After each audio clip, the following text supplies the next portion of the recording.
RCB ನಾಯಕ ರಜತ್ ಪಾಟಿದಾರ್ ಮುಂದೆ ತಿಲಕ್ ವರ್ಮಾ ಏನೂ ಅಲ್ಲ. ಆತನಿಗೆ ಅವಕಾಶ ಕೊಡುವ ಬದಲು ಪಾಟಿದಾರ್‌ಗೆ ಅವಕಾಶ ನೀಡಿ ಎಂದು ಆಕ್ರೋಶ ಹೊರಹಾಕಿದ್ದಾರೆ ಮಾಜಿ ಕ್ರಿಕೆಟರ್ ಒಬ್ಬರು. ಹೌದು, ಇಂಗ್ಲೆಂಡ್, ಐರ್ಲೆಂಡ್ ಮತ್ತು ಜಿಂಬಾಬ್ವೆ ಸರಣಿಯಲ್ಲಿ ತಂಡದ ಉಪನಾಯಕನಾಗಿರುವ ತಿಲಕ್ ವರ್ಮಾ ಹೇಳಿಕೊಳ್ಳುವಂತಹ ಪ್ರದರ್ಶನ ನೀಡಿಲ್ಲ. ಆಗೊಮ್ಮೆ ಈಗೊಮ್ಮೆ ಬ್ಯಾಟ್‌ನಲ್ಲಿ ರನ್ ಗಳಿಸಿದ್ದು ಬಿಟ್ಟರೆ ಅವರ ಬ್ಯಾಟ್‌ನಿಂದ ಉತ್ತಮ ಸ್ಟ್ರೈಕ್ ರೇಟ್‌ನಲ್ಲಿ ರನ್ ಬಂದಿಲ್ಲ. ಹೀಗಾಗಿ ಇದೀಗ ಮಾಜಿ ಆಟಗಾರ ಕೃಷ್ಣಮಚಾರಿ ಶ್ರೀಕಾಂತ್ ಮಾತನಾಡಿದ್ದು ತಿಲಕ್ ವರ್ಮಾಗಿಂತ ರಜತ್ ಪಟಿದಾರ್ ಬೆಸ್ಟ್ ಅನ್ನೋ ಮಾತನ್ನ ಹೇಳ್ಕೊಂಡಿದ್ದಾರೆ.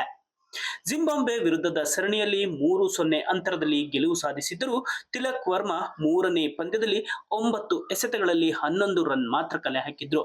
ಇನ್ನು ಈ ಮ್ಯಾಚ್ನಲ್ಲಿ ಟೀಂ ಇಂಡಿಯಾ 200 ರನ್ನ ಗಡಿ ದಾಟೋದಕ್ಕೆ ಸಾಧ್ಯವಾಗಲಿಲ್ಲ.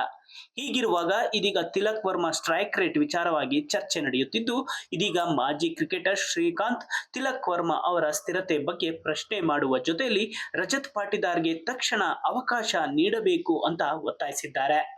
ತಿಲಕ್ ವರ್ಮಾ ಸುದೀರ್ಘವಾಗಿ ಉತ್ತಮ ಸ್ಟ್ರೈಕ್ ರೇಟ್‌ನಲ್ಲಿ ರನ್ ಗಳಿಸುವುದಕ್ಕೆ ಸಾಧ್ಯವಾಗುತ್ತಿಲ್ಲ. ಅವರಲ್ಲಿ ಸ್ಥಿರತೆ ಕಾಣುತ್ತಿಲ್ಲ. ಅವರು ಒಂದು ಸ್ಟ್ರಾಂಗ್ ಇನ್ನಿಂಗ್ಸ್ ಕಟ್ಟೋದಕ್ಕೆ ಸಾಧ್ಯವಾಗುತ್ತಿಲ್ಲ. ಹೀಗಾಗಿ ನೀವು ಪಾಟಿದಾರ್ ಬಳಿ ಹೋಗಿ ಅವರಿಗೆ ಅವಕಾಶ ನೀಡಿ. ಯಶ್ ಠಾಕೂರ್ ಅವರಂತಹ ಪ್ರತಿಯೊಬ್ಬರಿಗೂ ಅವಕಾಶ ನೀಡುತ್ತಿರುವಾಗ ಪಾಟಿದಾರ್‌ಗೆ ಏಕೆ ಅವಕಾಶ ನೀಡುತ್ತಿಲ್ಲ? ಆರ್‌ಸಿಬಿ ನಾಯಕ ರಜತ್ ಪಾಟಿದಾರ್ ಮುಂದೆ ತಿಲಕ್ ವರ್ಮಾ ಏನೂ ಅಲ್ಲ. ಆದರೂ ರಜತ್‌ಗೆ ಯಾಕೆ ಚಾನ್ಸ್ ನೀಡುತ್ತಿಲ್ಲ ಅಂತ ಶ್ರೀಕಾಂತ್ ಪ್ರಶ್ನೆ ಮಾಡಿದ್ದಾರೆ. ಹಾಗಾದ್ರೆ ನಿಮ್ಮ ಪ್ರಕಾರ ತಿಲಕ್ ವರ್ಮಾ ಬದಲು ರಜತ್ ಪಾಟಿದಾರ್‌ಗೆ ಅವಕಾಶ ನೀಡಬೇಕಾ? ಕೃಷ್ಣಮಚಾರಿ ಶ್ರೀಕಾಂತ್ ಹೇಳಿದ ರೀತಿ ತಿಲಕ್‌ಗಿಂತ ಪಾಟಿದಾರ್ ಬೆಸ್ಟ್ ಅನ್ನೋ ಮಾತಿನ ಬಗ್ಗೆ ನಿಮ್ಮ ಅನಿಸಿಕೆ, ಅಭಿಪ್ರಾಯವೇನು? ಕಮೆಂಟ್ ಮಾಡಿ ತಿಳಿಸಿ.